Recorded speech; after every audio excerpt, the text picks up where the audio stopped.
33 வருஷத்துக்கு முன்னாடி முதல்ல மேனுவல் ஸ்கேவெஞ்சிங் இருக்கக்கூடாது அப்படின்னு சொல்லி லா பாஸ் பண்ணாங்க.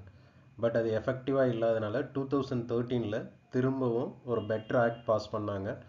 ஸோ கிரிமினலைசேஷன் ப்ளஸ் வந்து பார்த்தீங்கன்னா ப்ரொடெக்ஷன் மெஷர்ஸ்லாம் கொடுக்கணும் அப்படின்னு சொல்லி சில ப்ரொவிஷன்ஸ்லாம் ஆட் பண்ணாங்க. பட் இருந்தாலும் மேனுவல் ஸ்கேவெஞ்சிங்கை எலிமினேட் பண்ண முடியல அப்படின்னு சொல்லி ரீசெண்டாக சுப்ரீம் கோர்ட் ஸ்டேட்ஸ் அண்டு சென்ட்ரலில் வந்து பார்த்தீங்கன்னா கிரிட்டிசைஸ் பண்ணியிருக்காங்க. இப்போ ரீசெண்டாக கூட கேரளாவில் வந்து மேனுவல் ஸ்கேவெஞ்சிங் இல்லை, எலிமினேட் பண்ணிட்டோம் அப்படின்னு சொல்லி ரிப்போர்ட் கொடுத்துருக்காங்க. பட் தமிழ்நாடு இன்னும் ஒரு சில சதர்ன் ஸ்டேட்டில் மேனுவல் ஸ்கேவெஞ்சிங்னால நிறைய பேர் வந்து பார்த்திங்கன்னா இறக்குறாங்க. பட் சென்டர் என்ன சொல்கிறாங்கன்னா இது வந்து ஸ்டேட் சப்ஜெக்ட் அப்படின்னு ஆன்சர் பண்ணியிருக்காங்க. ஸ்டேட் வந்து ஹசார்டஸ் ஒர்க்கர்ஸ் அப்படின்னு சொல்லி அந்த லூப் ஹோல்ஸை யூஸ் பண்ணி இன்னும் அவங்களுக்கான ப்ரொடெக்டிவ் மெஷர்ஸை வந்து கொடுக்கல. ப்ரொவைடட் வந்து பார்த்திங்கன்னா எந்த கம்யூனிட்டிலேருந்து அதிகமாக ரெப்ரசன்ட் பண்ணுறாங்கன்னா டெப்ரைவ்டு செக்ஷன்ஸில் இருந்து தான் வந்து பார்த்திங்கன்னா அதிகமாக மேனுவல் ஸ்கேவெஞ்சர்ஸ் வந்து ப்ரெசென்ட் ஆயிருக்காங்க.